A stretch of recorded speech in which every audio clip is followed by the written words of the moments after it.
Good morning, ladies and gentlemen. My name is Abraham Sela, and I'm chair of the academic committee of the Truman Institute. And I'll be the moderator for this opening session. On behalf of the Truman Institute, it's my great pleasure to welcome you to this conference on the 15th anniversary of the signing of the peace treaty between Israel and Jordan. By holding this conference today in the presence of leaders, diplomats, and scholars from Jordan, Israel, and the United States, the Harry S. Truman Research Institute for the Advancement of Peace continues a long and broadly acknowledged academic and public activity for the sake of advancement of peace, especially in the Middle East. I would like to convey my tremendous appreciation to the Jordanian guests for accepting our invitation to participate in this event in spite of the tense conditions in Jerusalem. Let us pray and hope that this exchange and cooperation will become a matter of routine in not too long a time. Today we are also honored by the presence of scholars and students, Israelis and Jordanians, of the Arava Institute for Environmental Studies, a vibrant example of the sound shared interests and cooperation between Israel and Jordan. Before I invite the president of the Hebrew University to open this conference, I would like to pay tribute to those who have made valuable contribution to make this conference possible. First, the conference is taking place thanks to the generous support of Dr. Leonard Polonsky, a distinguished member of the Truman Institute's Board of Trustees, as, and I quote, an anniversary gift to his wife, Dr. Bennett, who has dedicated many years to the advancement of intercommunal understanding and peace, unquote. Second, the conference is being organized in cooperation with the Israel Ministry of Foreign Affairs. We all hope that this cooperation between academics and diplomats, combining innovative research and practical experience under the same roof, would continue for the benefit of advancement of our knowledge and promotion of peace in this region. And third, we thank the US Embassy in Israel for its active support and participation in this conference. Finally, I would like to thank the organizers of this conference, especially Dr. Yitzhak Reiter of the Truman Institute, as well as the Truman administrative staff under the conduct of Naama Shpeter. We are honored today and delighted to present to you three prominent figures, letters of greetings that will be read later on by the next few speakers. These three figures have stood at the cradle of the Israeli-Jordanian peace treaty, and the first one is President Shimon Peres, the second is Prince Hassan ibn Talal, and the third one is Dr. Abdeslam Majali, who served as the prime minister during the time of the signing of the treaty. The letter by President Shimon Peres will be read by President of the Hebrew University, Professor Menachem Ben Sasson, and the other two letters will be read by Dr. Munder Haddadin, former minister in the Jordanian government and also a negotiator in the peacemaking process between Israel and Jordan. I now call upon Professor Ben Sasson, President of the Hebrew University. Distinguished conference participants, it is my distinct pleasure to greet you on this momentous occasion, an event that serves to celebrate the 15 years since the peace treaty between Israel and Jordan was signed. This historic accord represents the realization of deep yearning for peace that beats in the hearts of people, and the signing of peace between Jordan and Israel constituted the culmination of all of our prayers to live side by side in peace, mutual respect, understanding, and security.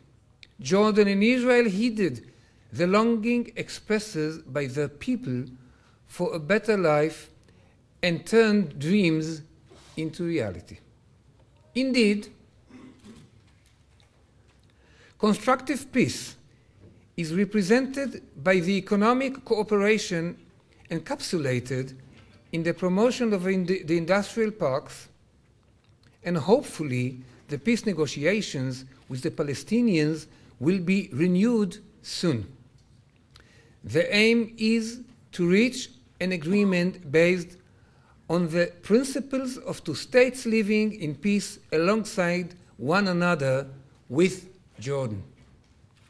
Looking towards the future, it is our duty to create a model of goodwill and spread its message to the region as a whole, building a Middle East in which its people can enjoy a brighter and hopeful tomorrow for this generation and the ones to follow. Distinguished guests, I wish you a successful and a productive conference, and thank you all for contributing your input into this significant event. Sincerely, Shimon Peres. End of quote.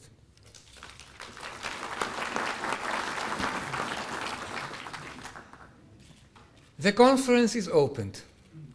Distinguished guest, dear Chairman, Excellencies, Rector of the Hebrew University, Professor Strumza, Director General of the University, Mrs. Shapira, members of the Hebrew University Executive Committee.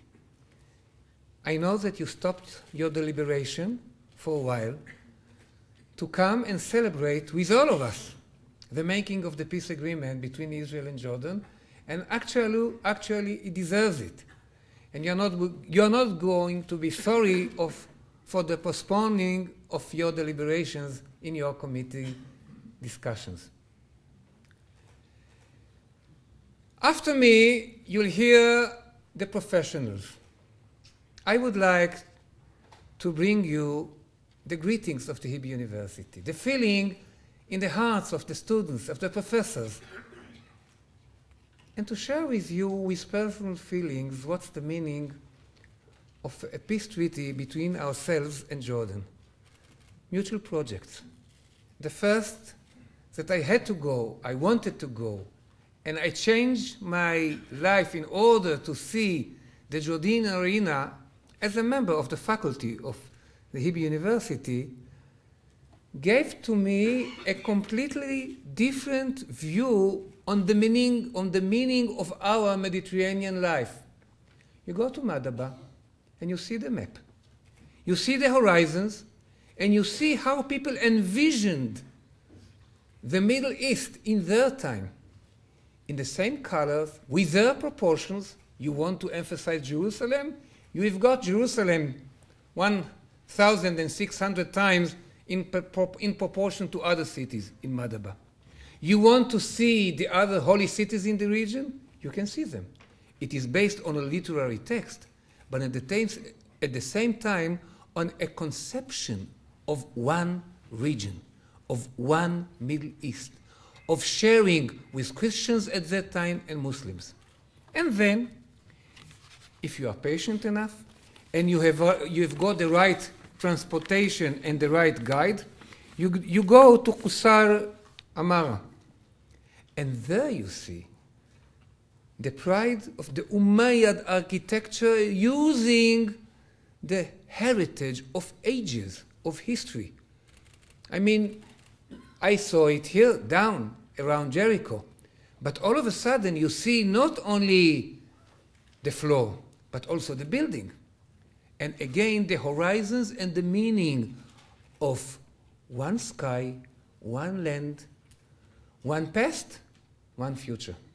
Let's greet ourselves for having this agreement, for having the opportunity to see each other's roots and richness, and on this very basis to build the future. Thank you very much.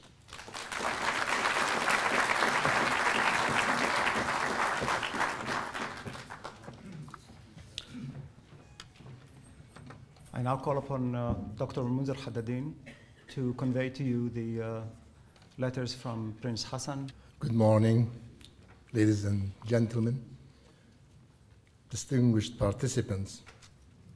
It's my honor to read to you the message from His Royal Highness, Prince Hassan bin Talal, who happened to be in the United States until yesterday, and today he is hosting yet another conference. My heartfelt thanks for your letter of 2nd September, in which you kindly invite me to participate in the international conference to be held at the Hebrew University of Jerusalem on the occasion of the 15th anniversary of the Jordan-Israel Peace Treaty. This would have been a wonderful occasion to meet some of my friends with whom I worked to reach the final results of the peace treaty, and Lee Rubenstein is with us here today, and he remembers the long evenings that were spent in an attempt to come to agreement. The signing of which, that's the peace treaty, the signing of which represented the culmination of many years of relentless hard work by great men and women. It might be of interest to you and your colleagues that in April of this year, we launched the West Asia North Africa Forum, which is a regional initiative intended to facilitate the exchange of information and ideas surrounding the shared social, environmental, and economic challenges facing us. This process is intended to be inclusive, drawing on a diverse range of leaders and world-renowned experts from India to Mauritania and beyond. One of the key cross-cutting issues which emerged at our first meeting is post-conflict recovery and reconstruction. Participants from across the region highlighted the importance of governments, institutions, and civil society actors taking collective responsibility for the fate of ordinary people living in conflict areas. On 26 October, I am hosting our first consultation on post-conflict reconstruction, which regrettably prevents me from accepting your invitation. Our Jordan-Israel Peace Treaty specifically calls for a conference for security and cooperation in the Middle East. It is my fervent hope that the day will come when we can address the broader issue, the fact that our region is bereft of any conflict prevention or conflict resolution effort. My friend Václav Havel once said, and this applies to Eastern Europe and Central Europe as much as it applies to the Middle East, quote, "The common denominator of the important task we should concern ourselves with now is the creation of a genuine, open, and multi-led civil society," unquote. In closing, I would like to think that peacemaking is about people. People have to prevail, civil society has to develop, and what I call the culture of participation has to be recognized. I wish you and your colleagues at the Harry S. Truman Research Institute for the Advancement of Peace every success for the conference. My warmest greetings to you, and also to Dr. Georgette Bennett and Dr. Lionel Polonsky. Sincerely, yours very sincerely, Hassan bin Talal.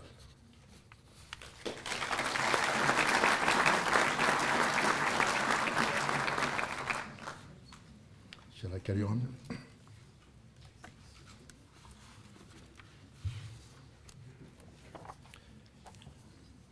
It is also another privilege to deliver to you the participation of His Excellency Dr. Abdussalam Majali, who headed the Jordan delegation to the peace talks, to the bilateral peace talks, and his counterpart was Lee Rubenstein, and later became Prime Minister. He moved from the chairmanship of the delegation to be the Prime Minister of Jordan.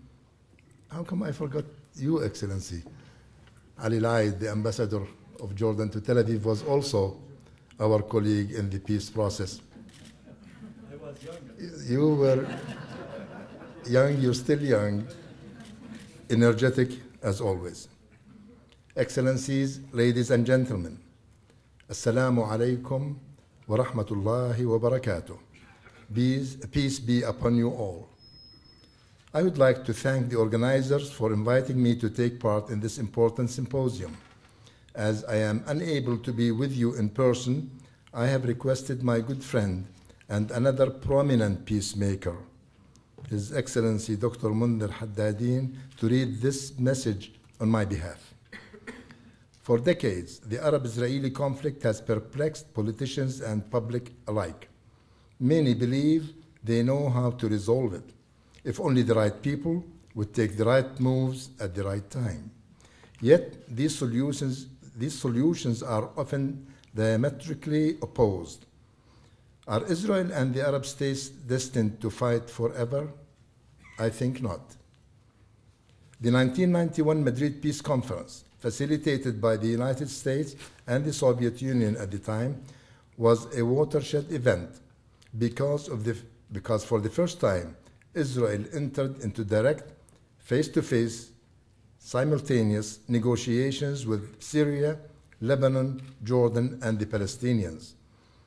In 1994, the Jordan-Israel Peace Treaty was signed willingly by the two countries that were officially at war for 46 years. This was and is proof that negotiated peace is achievable. It is proof that peace can last. Furthermore, Wadi Araba dismissed the view that Palestinians and most Arab states refused to recognize the existence of Israel, rejected all compromise, and sought its destruction. 15 years after Wadi Araba, what sort of peace do we have? Well, what we have is a small piece of peace. At the moment, we are not dreaming the same dreams. Wadi Araba witnessed the dawn of a new era. We all have failed to capitalize on the moment and turn the page. Jordan is today still not getting its full share of water stipulated in the peace treaty. Jordanians still dread having to stand in long queues to get their visas stamped to visit Israel. Jakub Rosen can testify to that. Jordan-Israeli peace is at best cold. Sadly, I can see it freezing up if current actions on all sides continue. Dear friends, during the last 3 years, Israel has fought 3 wars in Lebanon, in Gaza, as well as an off and on war in Jerusalem. What has been the result? Certainly not peace. Condemnation rather than accommodation has been the outcome. Aggression will never work. Any Israeli ambitions in Lebanon will never succeed. Israel's attempt to transform Jerusalem will not work. Jerusalem is engraved in the minds of Arabs and Muslims, and they will never accept a change in its status. Furthermore, what has been the outcome of Israel's fierce war against Gaza? Nothing. That bloody war did not even influence the outcome of the ballot box of the Israeli elections. All it resulted in was creating more and more enemies for Israel, as well as international condemnation. It has also alienated those of us on all sides who belong to the peace camp. By the same token, Palestinian violence against Israel has too yielded no results. Every now and then, we hear the rhetoric of transfer, the rhetoric of a Palestinian homeland outside of historical Palestine. We see the disastrous security wall of segregation taking form in Palestinian territories. It is beyond comprehension how we, all of us, as peace seekers, accept such non-peaceful acts, how we forget that the use of force will lead to more bitterness and anger and will never yield results. Trust leading to dialogue, on the other hand, surely would. The words of peace must ring louder than the guns of war. Excellencies, Israel has been trying to complete the security wall in the Palestinian territories, encroaching upon large tracts of Palestinian land in the West Bank. This is not the first wall that separates communities in our region. All of us have been entrenched behind virtual and real walls that have prevented us from appreciating and from developing an understanding of the other. Integration, not segregation, is the foundation of peace. Israel has been calling for recognition by and for integration into the Middle East. Yet, this wall, all walls, go against this premise and will not work and will not bring about security for all. Only a negotiated settlement leading to a peace accord would. The famous words uttered by the late King Hussein in 1998 best describe a great leader's perception of how we must see the other. Quote, he's quoting the late king, "I have often witnessed the wonderful discovery that occurs when people suddenly realize that they are the same, that their problems are the same, that their fears are the same, and their hopes are the same, that their aspirations are the same." Now compare this with this old and new objective that some have been propagating of turning Israel into a Jewish state. What does that mean in reality? Simply by thinking along these lines, some of my Israeli friends are opening a new Pandora box. I dare say that we will be nurturing hatred, even racism, if we think along these lines. Nobody would dare think of the disasters that await us if we keep thinking of this scenario. In the words of a current champion of peace, His Majesty King Abdullah II, quote, "Peace in this part of the world will never become a reality unless and until the majority of people become convinced that they got a relatively fair deal," unquote. Peace based on legitimacy and security will last. Peace based on domination and military might will not. Excellencies, 4 years ago, in a ceremony to mark the 10th anniversary of his death, I said this in honor of Yitzhak Rabin, quote, "Having seen the scourges of war, he," that is Rabin, "became convinced that only through a genuine peace, a brave peace, peace based on trust, would we in this part of the world turn the cover and witness lasting security," unquote. The world is committed to the objective of two states, Israel and a viable and democratic Palestinian state, living side by side in peace and security.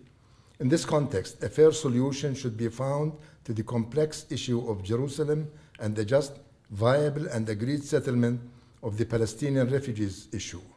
It is either that or a one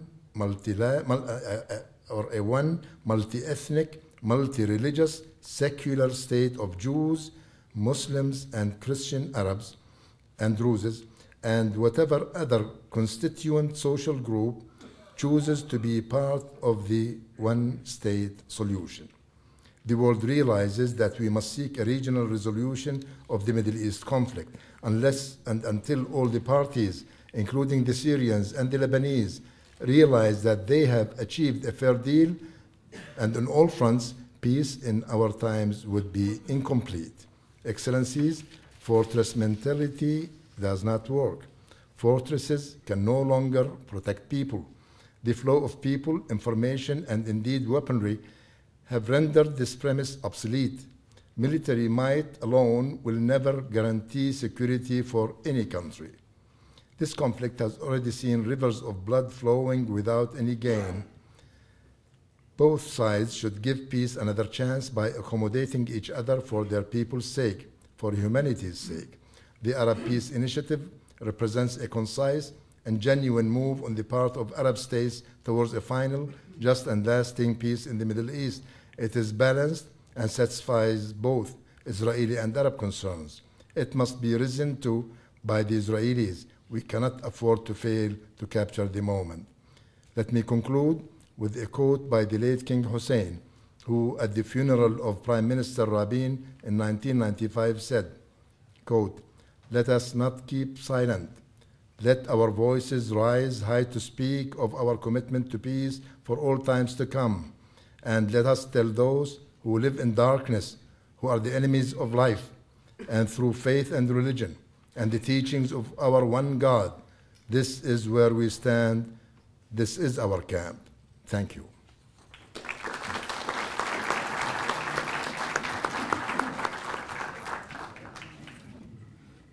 I call upon the Director General of the Israeli Foreign Ministry to deliver his opening remarks. Mr. President, سعادة سفير الأردن في إسرائيل, my good friend, Your Excellency, the American Ambassador, Madam President of the European Union in Israel, the Ambassador of Sweden, Your Excellencies, Supreme Court Justice Eli Rubinstein, my friends, my colleagues. This event taking place just a few days before we remember our late Prime Minister Yitzhak Rabin is of special emotional significance to me. In the early 90s, I was privileged to partake in each and every step of the peacemaking between our two countries, between Israel and Jordan, from the very early days of Madrid to the corridors of the State Department and the couch diplomacy between Abdeslam El-Majali and Justice Eli Rubinstein, through the Dead Sea hotels to the successful conclusion in Wadi Arava of the peace treaty between Israel and Jordan. And in the process, I learned to appreciate the boldness of His Majesty, the late King of Jordan, the professional qualities of my Jordanian counterparts, and the friendships we developed throughout the process. As a spokesman of the Israeli delegation at that time, I remember vividly the positive response to our suggestion to the Jordanians that both spokesmen, Marwan al-Muasher and yours truly, hold their press conferences together. And indeed, for Marwan and for myself, it was the most natural thing to do. And I want to take this opportunity to thank everybody present here, first and foremost, the architect of this peace treaty on the Israeli side, Justice Eliakim Rubinstein, Professor Munder Haddadin, General Mansour, Ali. We spent a lot of time there in Washington, because I think that each and every one of them contributed to in sharing their vast experience to making peace. Without your work and without the concerted efforts on the part of the two governments, we would not have been able to sign the peace treaty, and we certainly would not have been enjoying the fruits of peace for the past decade and a half. The peace treaty between our two countries has proven its soundness despite of all the challenges and problems that have beset us for the last 15 years. It has withstood these challenges thanks to the leadership, thanks to the leaders of our two countries, and thanks to all of the people of both countries that recognize the importance of our mutual security, political, and economic interests. A historical perspective shows that the peace treaty, which was achieved by direct negotiations with mutual respect, with mutual concessions, and with no preconditions, has contributed a lot to cooperation in trade, water issues, agriculture, tourism, environmental quality, and of course economic development. The Qualified Industrial Zones Agreement have exempted the joint textile products of Jordan and Israel from custom duties on exports to the United States, and we thank the great United States of America for all of its help, thereby increasing local exports from this region to America. The peace treaty has also contributed to the stability of this region and to strengthening the moderate elements in our area. This has proven that differences of opinion can not only be resolved through dialogue and negotiations, but also that the welfare of our peoples and the residents of this part of the world can be improved in the process. But my friends, there is still a lot of work ahead of us, and we are far, far from fulfilling the great potential inherent in the peace treaty, particularly in everything pertaining to the implementation of regional projects. Political, security, legal, and bureaucratic obstacles have prevented, unfortunately, the progress of such projects, such as the construction of a joint Aqaba-Eilat airport, connecting the electricity grids of the two countries, the Jordan Park project, etc., etc. And we must find a way to surmount these obstacles for the welfare of our peoples. We must set a new agenda, an agenda based on the productive cooperation on the issues most vital to our two nations and to our lives, such as alternative energy sources and water desalination. We must attract foreign investors to support these joint ventures. My friends, ecology, water, alternative energy, advanced agriculture can serve a broad platform for possible joint ventures by Jordan and Israel.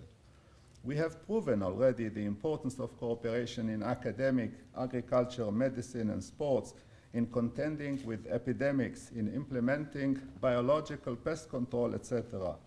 I'm happy to see and to hear that Jordanian students are here in the audience. They have come for advanced studies at the Arava Institute. To them, of course, I would like to extend a special welcome to our country. During the last 2 weeks, the three-border marathon and the sailing event in which the Jordanian club participated have taken place in Eilat as part of our sports connections. 2 days from now, on October 28, the opening session of a course for 20 Jordanian paramedics will be held at Ben Gurion University in the Negev on the subject of emergency preparedness and response. And in November, we will have a joint exercise to handle sea pollution. This and many other examples are the day-to-day significance of the peace treaty between our two countries.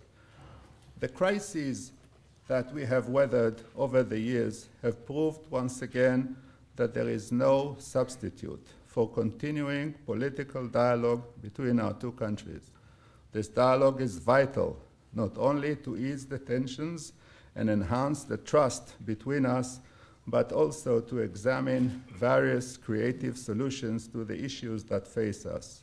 We must continue to invest our efforts to expand the cooperation between our two countries so that peace will continue to grow among future generations as well.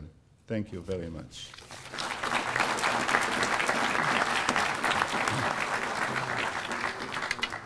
I would like to invite now the U.S. Ambassador to Israel, Mr. James Cunningham, who would chair the next session.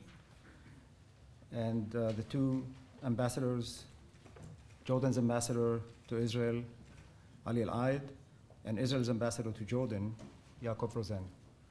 Good morning. Thank you to the Truman Institute for inviting me to join you again.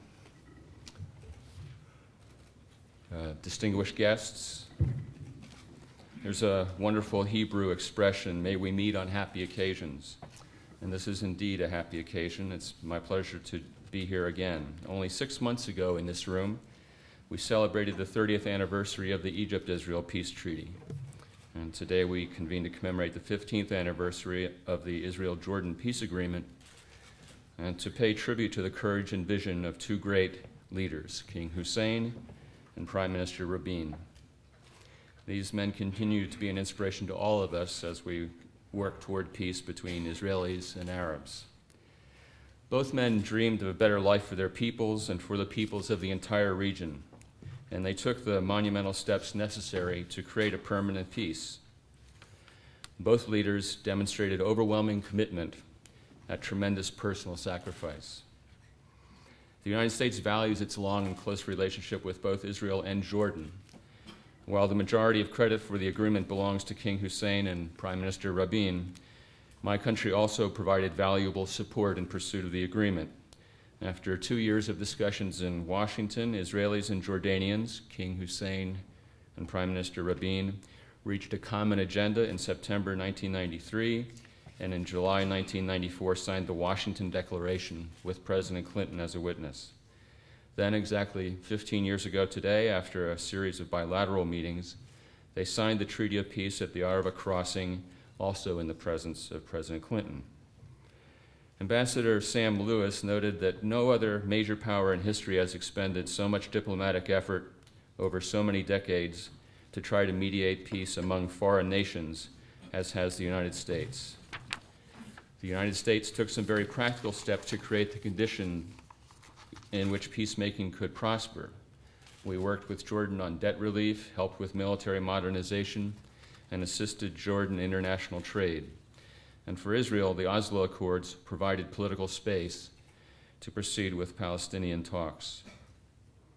In some ways, the vision of King Hussein and Prime Minister Rabin has been realized. There is a peaceful border between Israel and Jordan, trade relations, and cooperative projects, particularly in preserving a fragile and shared environment. As we all know, though, peace agreements notwithstanding, relations between states experience ups and downs in periods of agreement and periods of tension. A peace agreement and the establishment of relations provided the critical mechanism for resolving disagreements. And diplomatic relations and communications channels allow for ongoing dialogue. These achievements are extremely important, as we've heard already and will hear again. However, there are opportunities for cooperation and mutual benefit between Israel and Jordan that have yet to be realized. We hope and trust the relationship will continue to develop, including in the context of progress towards resolving the Israeli-Palestinian conflict. President Obama met with King Abdullah and Foreign Minister Judah in recent months. The President used the opportunity to express his appreciation for Jordan's leadership in working with other Arab states to support peace with deeds as well as with words. The President and the King agreed on the need to launch Israeli-Palestinian negotiations as soon as possible. And President Obama underscored his strong support for Jordan's efforts to work with other Arab states to reach out to Israel and to make gestures that would demonstrate the meaning of the Arab Peace Initiative. Then, of course, the President subsequently met with Prime Minister Netanyahu and President Abbas together in New York only a month ago. The administration is determined to get negotiations restarted as soon as possible. As you know, this was the first meeting between Israelis and Palestinians at this level in nearly a year. And even 10 months ago, such a meeting did not seem possible. Less than a week before President Obama took office, conflict was raging in Gaza and southern Israel, causing deep suffering on both sides. Therefore, the meeting in New York was an important step in publicly reconfirming that both parties share the goal of a two-state solution and of comprehensive peace, and the United States remains committed to helping them get there. In his meeting with Prime Minister Netanyahu and President Abbas, President Obama noted that it's difficult to disentangle ourselves from history, but we must do so. He also emphasized that all must take risks for peace. I'd point again to the examples of both the Israeli-Egyptian and the Israeli-Jordanian agreements. No agreement comes without pain and without cost, but these two treaties demonstrate the enormous value and benefits to be gained over the long run. We've made clear to our friends that neither side should hold out for the perfect formula. The issues at hand can only be resolved through direct negotiations, and the President would like them to start as soon as possible without preconditions. While there are differences in the parties' position on core issues, such differences exist at the outset of every negotiation.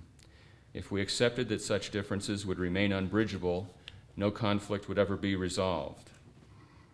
All parties must take responsibility for peace. And I salute again Jordan's leadership in this regard and its contribution of sustained, consistent support, which has launched a serious effort to build a viable and independent Palestinian state that serves its people.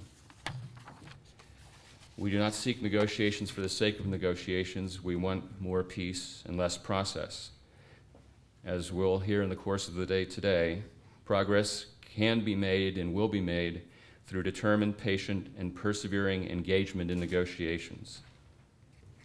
Today, we celebrate the example set by Jordan and Israel, and really by their leaders 15 years ago. I hope and believe that one day we will be able to repeat the expression, "May we meet on happy occasions," at a conference in honor of the Israeli-Palestinian Treaty. Thank you very much.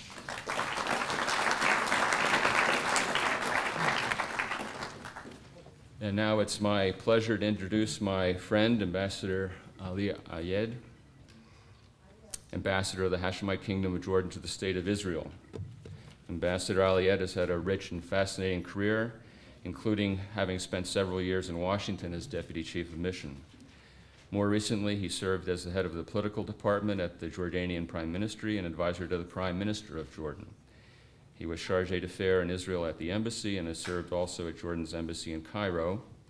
And as you heard earlier, a younger Ambassador Al-Ayad was a member of the Jordanian delegation to the peace process with the State of Israel from 1992 to 1994. Please join me in welcoming Ambassador Al-Ayad.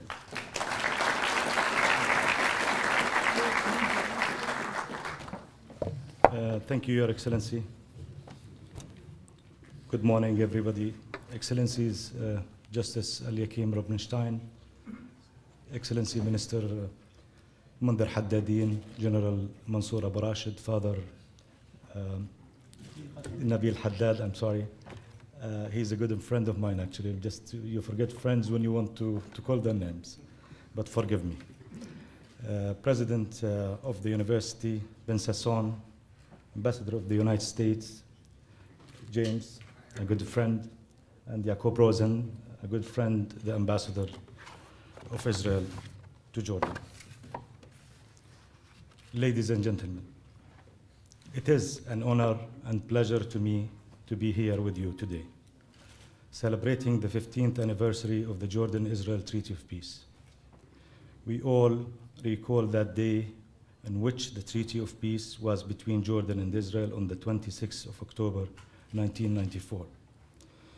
On that day, we all remember the outpour of emotions that we witnessed, along with the genuine and passionate speeches that we heard from His late Majesty King Hussein and the late Israeli Prime Minister Yitzhak Rabin, two great leaders who shared unshakable vision and commitment to peace and word that was also matched with real and committed action. And indeed, the speech of President Bill Clinton of the United States. We all remember that 1 year before that date, His late Majesty King Hussein stood alongside late Prime Minister Rabin and President Clinton at the White House, and King Hussein said then that from this day onward, and I quote, "The state of belligerency between Jordan and Israel is terminated." To make this more comprehensible to laymen like us, King Hussein went on to say that this means that war has ended and an era of peace has been ushered into the Middle East. Those landmarks, dates, and occasions were ones that abounded with hope and optimism that our states and people, Arab and Israeli, Muslims, Jews, Christians, were on the verge of finally achieving comprehensive peace between the Arab state and Israel, establishing an independent, sovereign, and viable Palestinian state along the 1967 borders that live side by side in peace with a secure state of Israel that is fully recognized and integrated in its immediate regional environment. We must all recall that hope and optimism was founded. back then on tangible facts and forecast. Israel and the PLO had concluded shortly before an agreement on mutual recognition, and the Oslo agreements were signed along with the Cairo Agreement on the Gaza and Jericho area in May 1994, and the Israeli-Palestinian Interim Agreement on the West Bank and Gaza Strip was concluded. Almost 1 year later, in Washington, December, on 28th of September 1995, bilateral negotiation tracks between Israel and Syria and Israel and Lebanon were ongoing, as were the multilateral as envisaged by the Madrid process that was launched in 1991. The mood, anticipation, hope, and legitimate expectation of all reasonable people was that the Arab-Israeli conflict would have been comprehensively resolved on the basis of the Madrid terms of reference by the end of the 1990s. Certainly, the expectation that most bordered on the certainty then was the Palestinian-Israeli track would have been concluded as envisaged in the Israeli-Palestinian agreements by the end of the 1990s. Sadly, 15 years on, we seem to be further away from that objective, which appeared to be, in 1995, literally around the corner. Ladies and gentlemen, Jordan has been strategically committed to peace through its history. Its leadership has impeccable track record that speak for itself in this regard. The vision and courage of the late King Hussein and his lifelong work for the cause of comprehensive peace in the Middle East culminated in signing the Jordanian Peace Treaty. His Majesty King Abdullah II's vision, commitment, and endurance work for realizing the two-state solution and achieving comprehensive Arab-Israeli peace, and his effort to achieve this noble cause speaks for itself and is recognized and appreciated worldwide, including here in Israel. Ladies and gentlemen, it's contended that after 15 years of signing the peace treaty between Jordan and Israel, that our relations in many fields are not at the level at which they should be at, or that we aspire for, that our relation can be developed and advanced further in many fields, including the people-to-people exchange. I must say that this carries some measures of truth. There is formal and irreversible peace between Jordan and Israel, and normal relation. This formal peace and normal state-to-state relations, however, have not realized their full potential. So, some may even contended that they have regressed in scope and scale, and this indeed begs the questions as to why this is the case. Why is this even an issue after 15 years of signing a peace of treaty between Jordan and Israel? And the honest and the candid answer to this is that a comprehensive development of relation between our two countries and the realization of their full potential is indeed impacted by the overall picture and seen in relation to the broader Arab-Israeli conflict in general, and especially the Palestinian dimension. This is evidenced by the fact that the immediate aftermath of the signing of a peace treaty, voluntary people-to-people interaction was broader. So was private sector to private sector relation. It was in the wake of that era that the QIZ were established and succeeded before they began to show weakness in recent years as a result of the stagnation that befell the Palestinian-Israeli negotiation. Absent realizing the two-state solution and achieving comprehensive peace, we realized that bilateral relations will not reach their full potential and will not grow or expand, no matter how hard and diligent our governments work.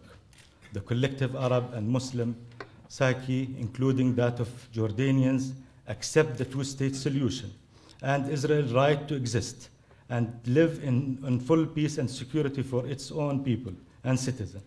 By the same token, absent realizing the two-state solution and achieving comprehensive peace, we realize the bilateral relation will not reach their full potential and will not grow or expand no matter how hard and diligent our governments work.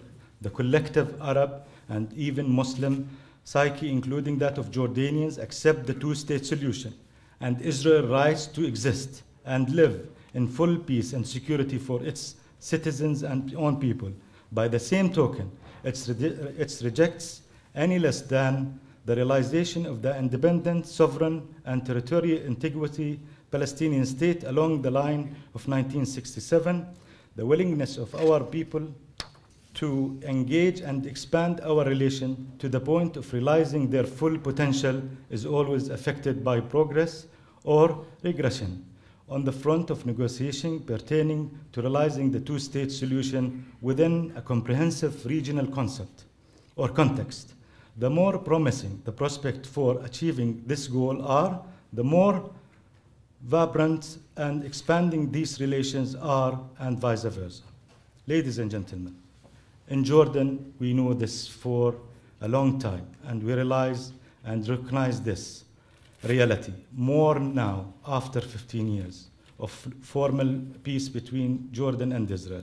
No Palestinian should be subjected on a daily basis to the segregation of occupation, including closures, curfews, roadblock, collective punishment, land confiscation, home diminishing, and daily threats to life and property. We also recognize and understand all the legitimate Israeli security concerns, and we feel that the legitimate concerns have to be adequately and effectively satisfied.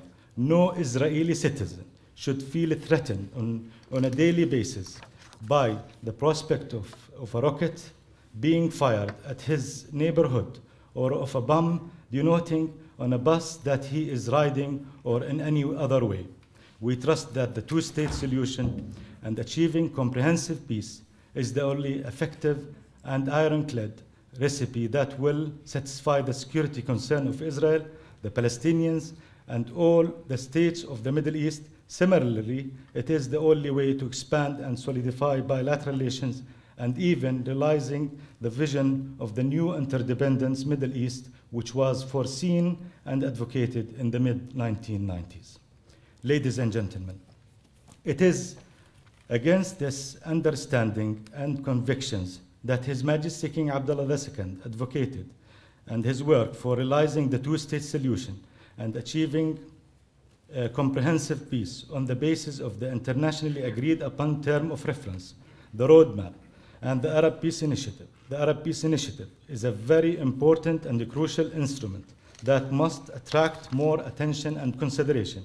It offers Israel peace and normal relation with 22 Arab states and even beyond with 57 Muslim states by virtue of the fact that the Arab Peace Initiative was endorsed also by the Organization of Islamic States in return for the establishment of a Palestinian state along the 1967 borders and Israel withdrawal from the Syrian and Lebanese territories occupied in the 1967 war.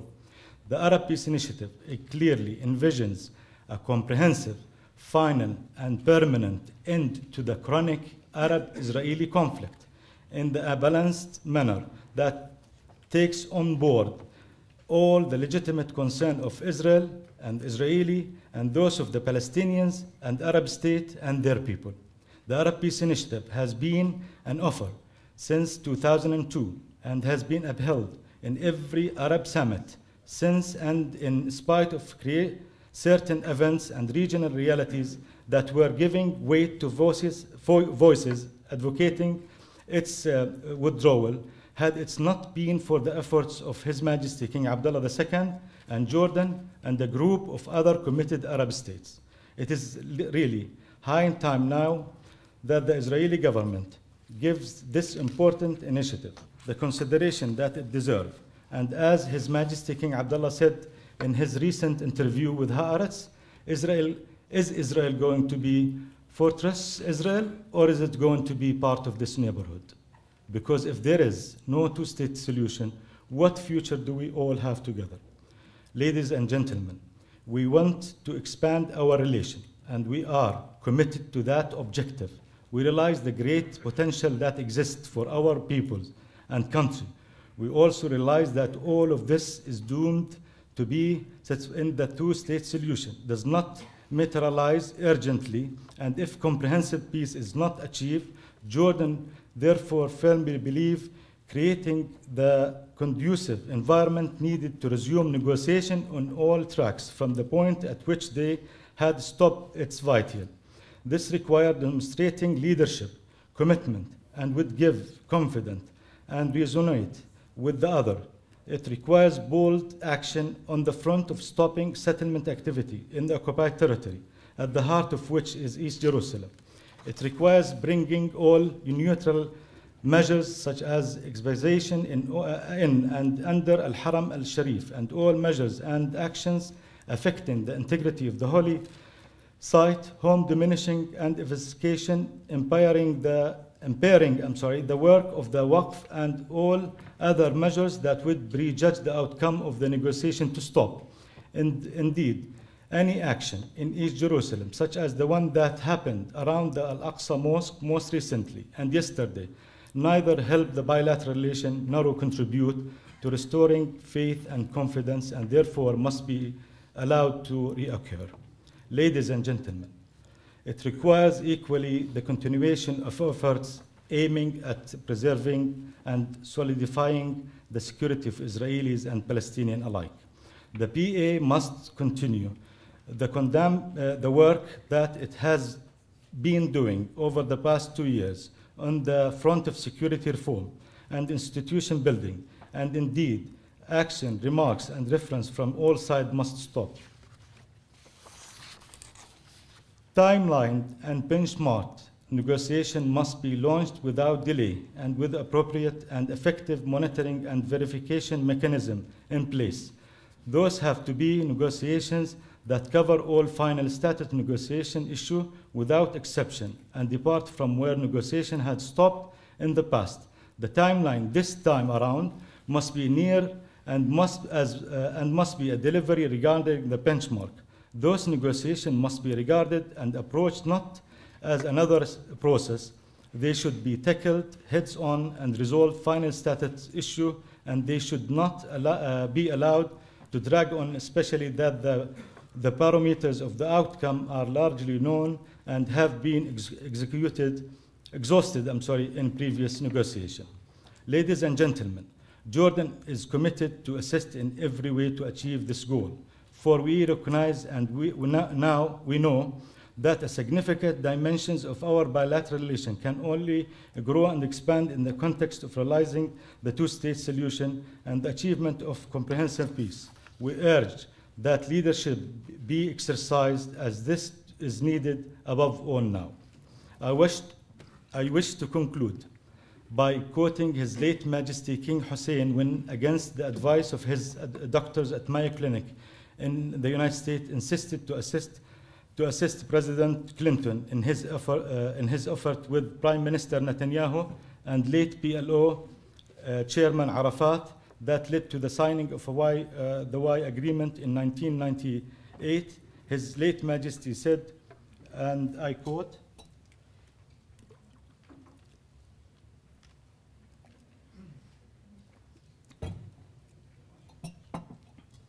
I recall in discovering past events over many years, and one thing that remained with me throughout those many years was a total commitment to the cause of peace. We equal, we agree, we are friendly, we are not friendly, but we have no right to dictate through irresponsible action or narrow-mindedness the future of our children and their children's children.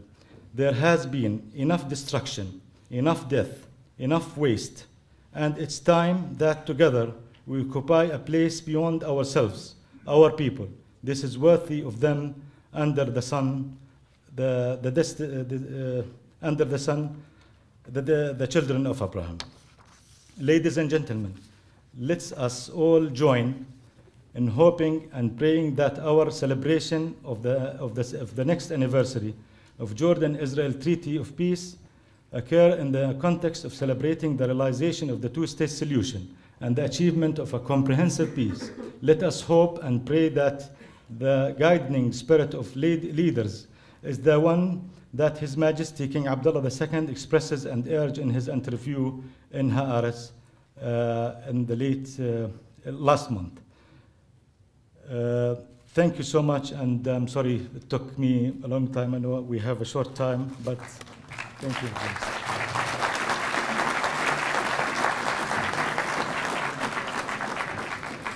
And now it's my pleasure to introduce Ambassador Jakub Rosen, Israel's ambassador to the Hashemite Kingdom of Jordan. Ambassador Rosen has had a long and very successful career in the Israeli Foreign Service, including as service as the head of the Israeli Trade Office in Doha in 2006, and as political advisor for international affairs to the mayor of Jerusalem from 2000 to 2002. He served in Cairo, New Delhi, London, and has spent quite a bit of time in the United States as well, serving in Atlanta, Georgia, and in New York. Ambassador Rosen was in Jerusalem as the Israeli Foreign Ministry's officer dealing with Jordanian affairs just prior to the treaty, and served in Amman immediately after the treaty was concluded. So he has a tremendous expertise in the subjects that we're discussing today, and I look forward to his remarks. Good morning. First of all, my friends from Jordan, I'm glad to see you here. Fellow ambassadors, I'm glad to be in Truman Institute, Hebrew University, my alma mater. I'm a graduate of the Hebrew University, so I really feel at home. One day after I'll retire, hopefully you'll find a room for me here, because there's still few projects which I want to complete, and through my diplomatic work, I simply do not have the time. So please, who is the chairman of the board of Truman Institute? I'll come back to you. I see that there are also some of my colleagues from the Hebrew University. I'll join you at a certain stage. Okay, I would like to concentrate a little bit on the practical issues of the peace agreement. As Ambassador Cunningham has mentioned, I was there from the beginning. I came to Amman in December 1994 for a month, just to be the first chargé d'affaires, and it so happened that my provisional posting took me 5.5 years. I stayed there until the year of 2000, and I was 4 years under the late King Hussein. And I came back as ambassador to Jordan in September 2006, so I'm completing almost 3.5 years, all in all about 9 years. So I'm in position to compare. And I think I was recently, in the last few days, interviewed by different media about what my thoughts are, and of course the present current situation, of course casting a long shadow on the event. And I think, in all fairness, we have to make a decision, intellectual decision. Do we want, first of all, to concentrate on the half full glass or the half empty glass? And I believe, from my experience, that we are speaking about a mixed bag. We have achievements, we have failures, we have things which we're dreaming about, like you read, Professor Haddadin, the message of Dr. Abdulsalam Ajali, the dreams. And this brings me to the first point. I'm not sharing points and I'm not sharing blame, but I think it's a mistake of all of us that we never made an agreement to agree between ourselves what we mean when we say peace. It seems to me, from my experience in Jordan, that when a Jordanian speaks about peace, he has one thing in mind. When an Israeli speaks about peace, he has completely different thing in mind, and this is one of the problems which bring us against the wall, not the separation wall or what you mentioned, against the wall, because we have different expectations. Maybe the peace agreement was beautifully framed by the legal advisor, by Judge Eli Rubinstein, but it's a legal document. People do not behave according to legal documents. People behave according to dreams. Freud has something to say about it, and according to expectations, irrespective of what is written in the agreement. And I just would like to do, in a very blunt, I'm sorry, but I think this is the opportunity to say it. In a nutshell, when you talk to an average Israeli there's going to be peace with Jordan, normally what comes to mind, oh, I will visit Petra, or I will visit the canyons of Jordan, those very, very dangerous places where you stick yourself without cellular reception, and then half of the world has to look for you in the middle of the night. Normally happens over weekends. Or I'll take my 4x4 vehicle and I'll drive 3 or 4 hours without being interrupted by any nature reserve or some Israeli military installation and so on and so forth. When you talk to a Jordanian, and Jordan is also composed of different groups, I was there, I was in the high days or heydays of the agreement. For many Jordanians, peace meant many different things. For the people, Jordanians of Palestinian origin, for many of them, it seemed, I'm not saying they're right, but this is what they understood, they will be able to go back. For some Jordanians who felt that they hosted long enough the Palestinians, this was also the other way, the other side of the coin, saying, well, maybe this is the time that the Palestinians who we hosted for 40 years, maybe they will go back. We were witnessing about the same time the creation of the Palestinian Authority. So there was some atmosphere, but I must say, and it is, it's the fault of us and the Jordanians. I know both leaderships on both sides were very busy with other more urgent things. No one thought about that, but the perceptions were completely conflicting, and this is one of the psychological reasons that we share a lot of disappointment. The Israelis wanted to be loved by the Jordanians, and the Jordanians wanted just to, many remember they were taking a car in the 60s from Jericho, from Amman to Jerusalem to Jericho. Ramallah, you told me you're stealing a car making in half an hour, yes? Without any barriers. Yeah, without. So these are things which we really have to remember. And we should not be too nostalgic and glorify the past. Ladies and gentlemen, the professional associations of Jordan were against contacts with Israel from the beginning. It's not that they were established now. They were vocal from the beginning. But then was really time of hope, so people had more courage to go forward. But it stopped. Now, after giving you the psychological background, I would like really to quickly to make a list of things which really work and show that despite seasonal ups and downs, this peace is quite stable, and it was not shaken by quite traumatic events. It was not shaken. I perhaps list the things which really exist. First of all, I sometimes fly from Jordan, from Ben Gurion to Queen Alia Airport and vice versa. Plenty of tourists from Israel use Jordan as a jumping board further down to East Asia. Royal Jordanian is doing quite a good money on that. Most of the flights of Royal Jordanian to Europe, to the United States and North Africa, fly over Israel. Nowadays, with the high prices of fuel, it's quite a saving. The water agreement, and if I make a mistake, I'm sure Professor Haddadin will jump and correct me. The water agreement works. The water agreement works.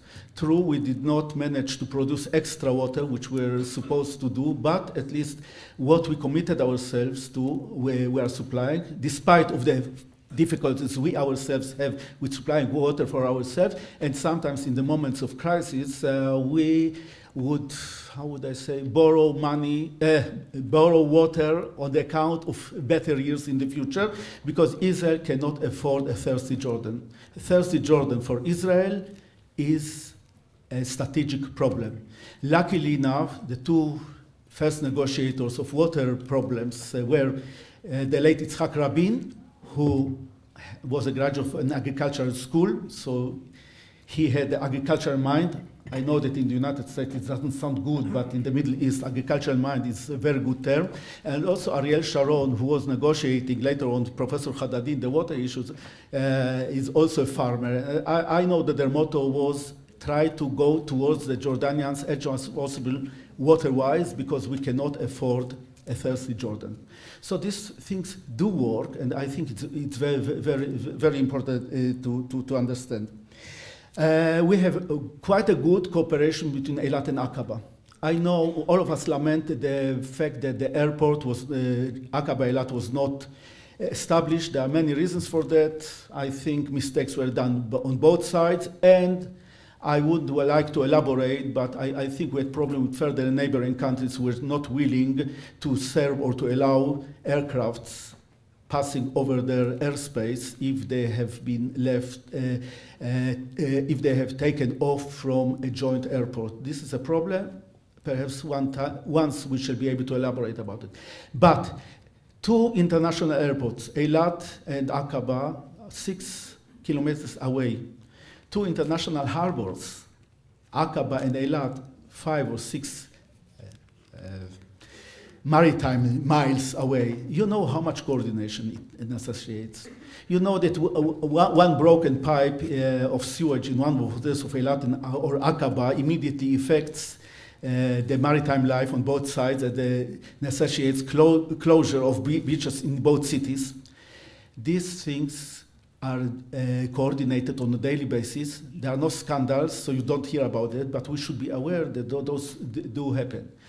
Sometimes are things which even we cannot blame the Jordanians cannot blame us, and both of us even cannot blame the Palestinians, but there's a swine flu and there is a bird flu. It comes from somewhere. It doesn't come with the mosquitoes, which Judge Rubinstein became a legend for when he tried to combat them. But one day you wake up with the news, and immediately the Palestinians and the Jordanians and Israelis have to sit together, irrespective whether there is a ban or a boycott of the Medical Association of Jordan or whoever has some political views. Those things have to be tackled. One thing which is very, very open wound, and you have mentioned it as well, the queues in front of the Israeli embassy. I just want to explain one thing which is not, many people are not aware of, and I am taking opportunity, I'm hijacking the opportunity to explain it here. You know, in Jordan you have many Palestinians who are holders of Jordanian passports, but parallel to that, they still have West Bank or Palestinian Authority documentation. As far as Israel is concerned, if someone has a Palestinian documentation, he is not regarded by us as a Jordanian. And when we opened the Israeli embassy in 1994, 1995, people with Jordanian passports started coming to us and says, we want visa to Israel. And we checked through our computers. We had already computers. Oh, you are actually registered as a resident of Nablus. You cannot take a visa. You better cross Allenby Bridge, go to Nablus. If you want to visit Israel, take a permit. At those years, the security situation between us and Palestinians started to be quite bad, and every time the Israelis put more limits on those things, and this created quite a lot of I would say, discomfort to many people. We also realized, until we realized, or before we realized, that about 30 to 40,000 Jordanians took visa to Israel, and we never saw them coming out. When we started checking what happened with it, we realized that some of them just went back to the West Bank and, practically speaking, fulfilled or implemented the right of return. When we turned in the bad years, 1997, 1998, when the relations with Arafat were already in shambles, when we turned to the Palestinian Authority and say, well, someone is in Nablus and please bring him back, the Palestinians said, oh, who allowed him to come in? We said, we gave the visa. So they told us, you gave the visa, we want to hand him over to you and to kick him back from its homeland? And this, again, will force us to impose very strict regulations. People come to us, say, we want to go to Nablus or to Ramallah. We say, no, you go through the Palestinian Authority. The Palestinian Authority should request a permit for you, and we handle our bookkeeping with the Palestinians. 20 entering, 20 coming out. 20 did not come out, no further approvals for further permits. Be aware, all the noises, sound noises, background noises you hear are in most of the cases a result of this issue, and I'm thanking you for giving me the opportunity to explain what happens. Only recently, Ali witnessed there were calls to kick Ali, to withdraw Ali from Tel Aviv. There were calls to kick me from Amman, and to close the Israeli embassy and to close the Jordanian embassy. All sorts of opposition voices who are against the peace with Israel were calling for it. And then stood up a very known person who was ex-minister, and he says, "What is this nonsense closing the Israeli embassy? You know how many Palestinians managed to implement the right of return because they managed to get to the Israel embassy and managed to visas?" I have the article of Salah Kalab, the previous Minister of Information, who is setting it in September this year. So just be aware that there are plenty of grievances, some of them justified, but I think we should understand. Nevertheless, a few more things which I think we have to remember, and I know that the Jordanian embassy is quite busy with it. Many Jordanians get their medical treatment in Israel. Not because we have the best doctors in the world, but many of our doctors at Hadassah and at Ichilov speak Arabic. And you probably know there's a big problem when a patient cannot tell his doctor what he really feels. If the doctor just reads a medical report in English with some Latin terms, but when the patient, fortunately enough, this is the situation. About 1/3 of the doctors at Hadassah hospitals, even here in Mount Scopus and in Karem, also in Ichilo, and speak Arabic. Some of them are graduates of Jordanian universities. And something very positive, many Israeli Arabs study in Jordan.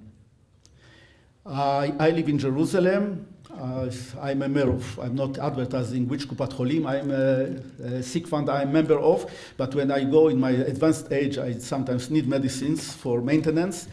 And most of, in my Kupat Cholim, in the pharmacy, most of the pharmacists who serve the public are either Israeli Arabs or Arabs from East Jerusalem who studied pharmacy in Jordan, or French or Russian immigrants. The same goes with doctors. This is something which also provides quite good income for Israeli hospitals, but it is also very comfortable for the families, because sometimes you have to stay with the patient for a month or two, and people cannot stay, so they don't have to buy the expensive tickets to the United States, $1,500, but you know, with the visa you arrange. So those things do work. Something very, the QIZ, I just would like to make a remark. Ali, you are right. QIZ is not where it used to be, and I'm afraid it will never be where it used to be. There are global tendencies with textiles, nothing to do with the level for relations or our relations with Abu Mazen. Economic tendency about textile industries. It's not worth it to do it here anymore. So I think we missed an opportunity. Well, we missed many opportunities. Mainly, if you ask me to where we missed, I think we missed many economic opportunities. I think we were so enthusiastic and so happy with the development of the QIZ that we forgot that perhaps we should rather diversify. At a certain stage, we were stuck with textiles, and textiles were subject to some global developments, nothing to do with us, and we did not manage to jump into the high tech, and this is, from my experience in Jordan, this is a big pity, because Jordan has plenty of educated engineers and high tech people, many of them graduates of American, British, Pakistani, and Indian universities. Their English is better than mine. They are very good. When they go abroad, they are successful. Somehow we did not manage We did not manage. I know that Yossi Vardi tried to do many things. We did not manage to collect the critical mass to push this thing forward. And I think despite the political situation, we still should not give up and to look into it. Last word about trade. Trade is very, very cute thing. It's also very manipulative, and you cannot, reached the conclusion that you cannot circumvent the rules of economy. You cannot circumvent, you cannot avoid them. There is a demand in Jordan for Israel products, and even further down the road. Further down the road and is the road. We see it from the figures of the Israeli exports increasing every year to Jordan, and we don't see the Israeli products on the shelves on the Jordan market. We presume it goes further down the road. And suddenly we see a huge increase in import of mango from the West Bank to Jordan. And as you probably know, those of you out of the Faculty of Agriculture, there's not too many mango orchards in the West Bank. So when there's demand, there will be supply, and I'm afraid that despite the political situation, I say afraid in quote marks, the Israeli exports will continue, and here we have to thank our Palestinian brothers who have connections. They're like the Jews, have connections everywhere and family members everywhere. So they find their way, and it's very, very good because everyone is enjoying. We have testimonies of people, because some people ask, where is it from? They said, oh, it's from the West Bank. It's from the West Bank. We understood, yes, give me 2 kilograms. So I would not speak about the political situation and our situation with the Palestinians in Jerusalem. I think it's beyond the scope of what I can do. I can give recommendations from the ground of reality in Amman. This is the situation. We can do much more, but what we are doing, we see, we have seminars for business people, private sector. People are interested. This gives us a ray of hope. And I believe and I hope that when we celebrate the 16th anniversary or the 20th anniversary, we shall be able to stand on a better footing. But please smile, because it's not as bad as it might sound. Thank you.